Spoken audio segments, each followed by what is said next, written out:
a court-stamped restraining order in Los Angeles, matching meal receipts in London, and a covert aircraft ticket. This is not unconfirmed fan speculation or online rumors. These are the stark truths of a circumstance that has officially driven Mendeecees Harris to the brink. Yandy Smith wasn't alone when she took a plane to London under the guise of a birthday vacation. Yandy was meeting fitness trainer Michael Adesosu abroad, according to specific schedule facts provided by an insider former stylist. Michael openly acknowledged their relationship after matching restaurant locations proved they were dating. Mendeecees were immediately devastated emotionally, but the real breaking point occurred during a private, VIP event in Los Angeles. Mendeecees confronted Michael in a high-stakes, heated encounter that almost got physical due to intense family pressure and a tarnished reputation. Michael rushed immediately to the LAPD and filed a restraining order against Mendeecees before the evening was out. In order to properly understand how a restraining order was issued in Los Angeles, we must follow every step of the process all the way back to London. On the surface, Yandy Smith's journey across the Atlantic was portrayed to her audience, husband, and family as a typical birthday celebration. It was presented as a well-earned retreat with an emphasis on private relaxation, fine meals, and milestone celebrations. Beneath that well-manicured exterior, however, was an entirely different set of conditions that were subtly developing away from the public eye. When an insider, a former stylist who worked closely with Yandy around that time, came forth with precise, verifiable timing details, the story started to fall apart.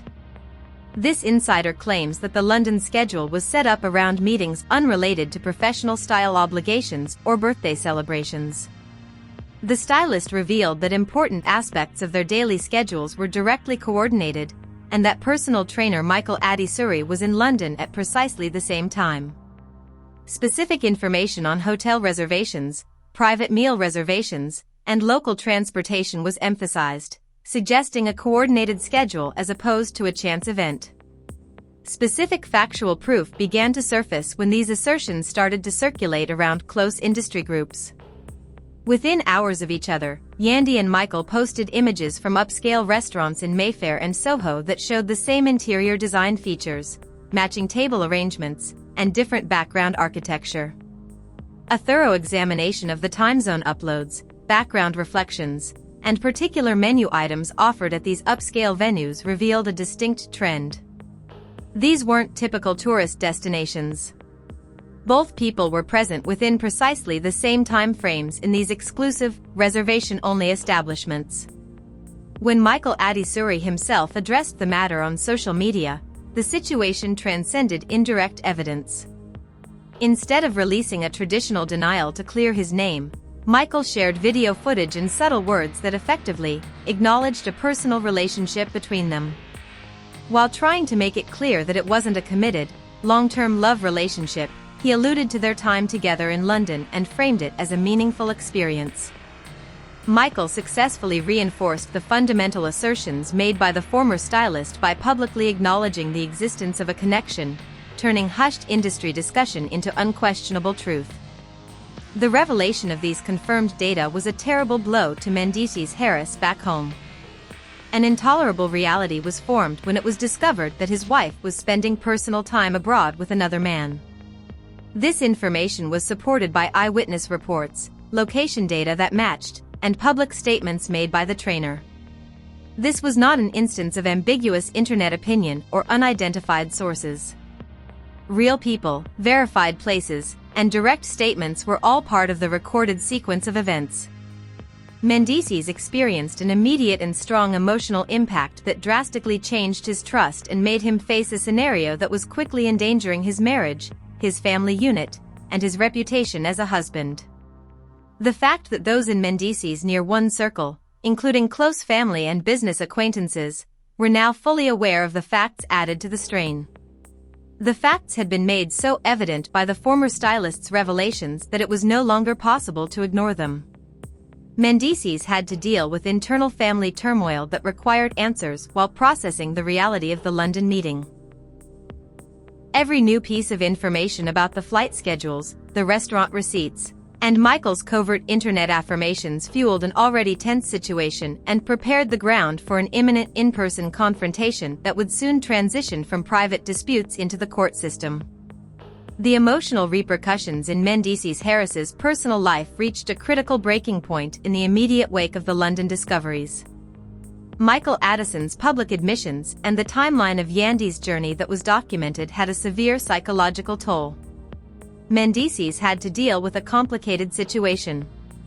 His long-term marriage might be destroyed, he feels deeply betrayed, and family members are putting increasing pressure on him to take action. According to close associates, he struggled to keep his cool while his private life collapsed behind closed doors due to the weight of the situation, which left him emotionally spent and clearly upset. Beyond the emotional breakdown, Mendeecees faced an existential threat to his career prospects and professional reputation. In the entertainment sector, brand negotiations, public collaborations, and economic endeavors are all strongly influenced by reputation. Mendeecees' story of being caught off guard by his spouse's private encounters abroad put him in a precarious situation. The fear of long-term commercial harm started to control his thoughts, and his authority inside his personal brand was being called into doubt. Family members actively intervened, applying tremendous internal pressure and stressing that his name and respect in his community would be irreversibly harmed if he allowed the situation to continue without a clear, decisive response. Passive waiting was no longer an option for Mendeecees due to a combination of personal shame, familial pressures, and a strong urge to take back control of his story. The rage that had been growing ever since the London receipts came to light was looking for a way out. Mendeecees grew obsessed with confronting the man at the center of the dispute head-on rather than resolving the issue through calm legal advice or private mediation. He preferred direct, in-person responses from Michael over social media filters and oblique remarks. At a private, exclusive event in Los Angeles, the chance for that confrontation arrived sooner than anyone had anticipated. High-profile individuals, reality stars, and industry executives attended the exclusive, invite-only event. The moment Mendeecees entered the venue and saw Michael at the suite across the room, the atmosphere changed quickly despite the controlled environment and security presence. Everyone in the immediate area noticed the intolerable tension that was quickly created by the two men's physical closeness. Mendeecees moved quickly to bridge the gap and corner Michael, starting a confrontation that was both direct and extremely nasty. What started off as a heated verbal altercation swiftly turned into a full-fledged yelling altercation that stopped everyone in the room from talking. Mendeecees demanded urgent accountability for Michael's public remarks on the internet, the stylist disclosures, and the trip to London. As Mendeecees confronted Michael about interfering in his marriage and disrespecting his family structure, witnesses on the scene described him as being extremely furious, his voice resonating throughout the venue. The intensity of the unexpected face-to-face approach caught Michael completely off guard, so he tried to protect his position, which only made the situation more tense. With both guys standing inches apart and exchanging verbal threats, the argument became more intense. Witnesses observed that both parties' body language suggested that a physical altercation was about to break out. In order to stop the heated verbal altercation from turning into a violent physical altercation on the private venue's floor, event security staff and mutual acquaintances hurried to step in and physically put themselves between Mendeecees and Michael.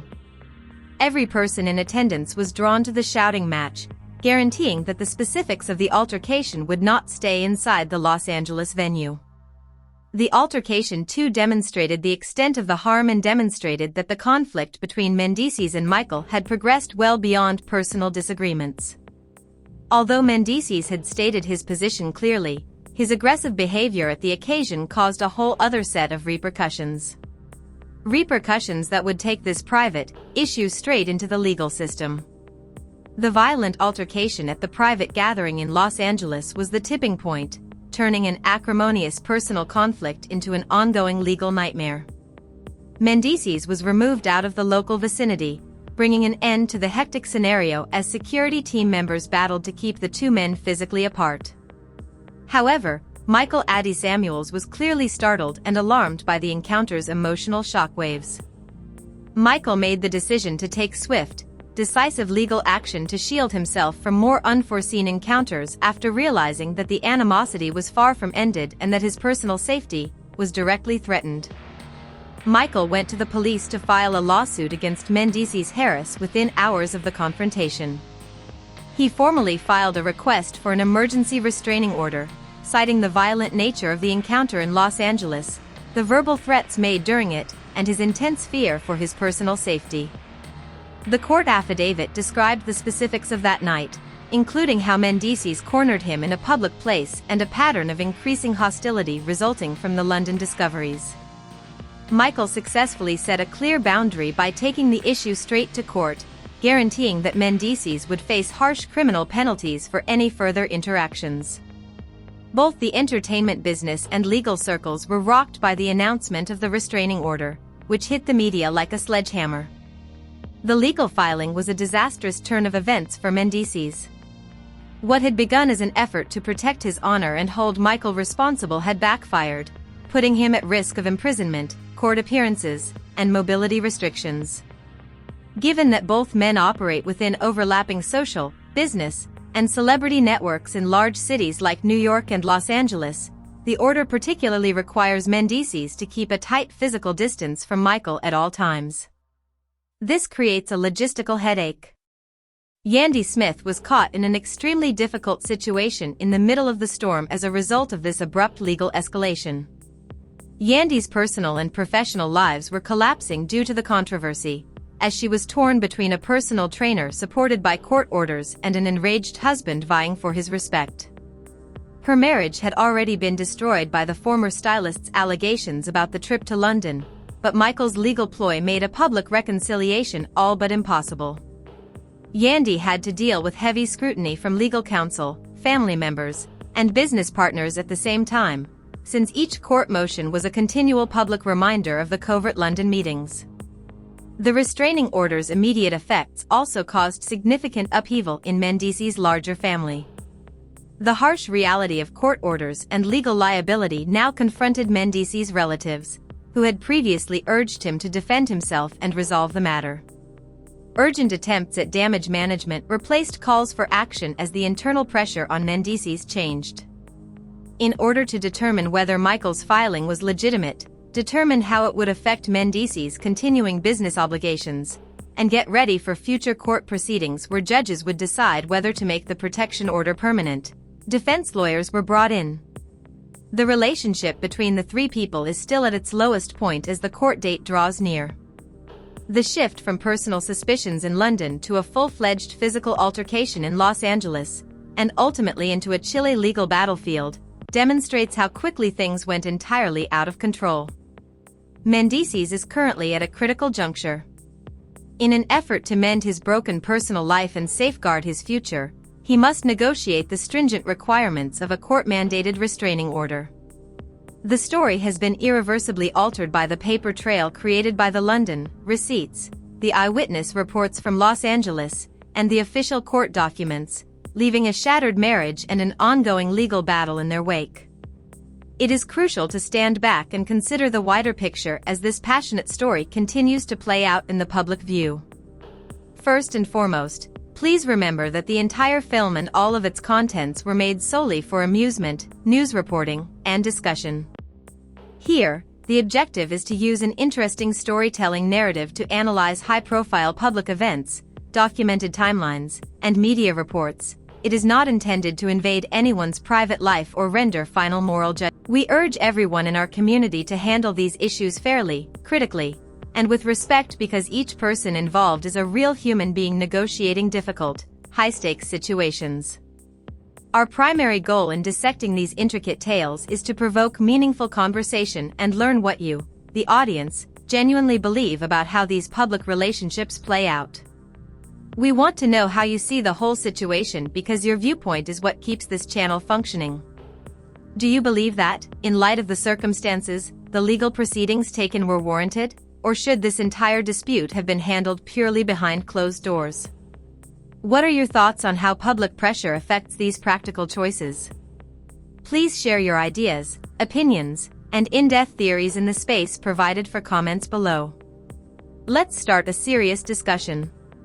Make sure to hit the like button immediately if you liked this in-depth analysis and would like to receive updates on breaking news, in-depth story breakdowns, and new developments as they happen. Greatly aids in the channel's expansion. Remember to hit the notification bell and subscribe so you never miss an upload. I really appreciate you viewing. I'll see you all in the future video, and stay safe.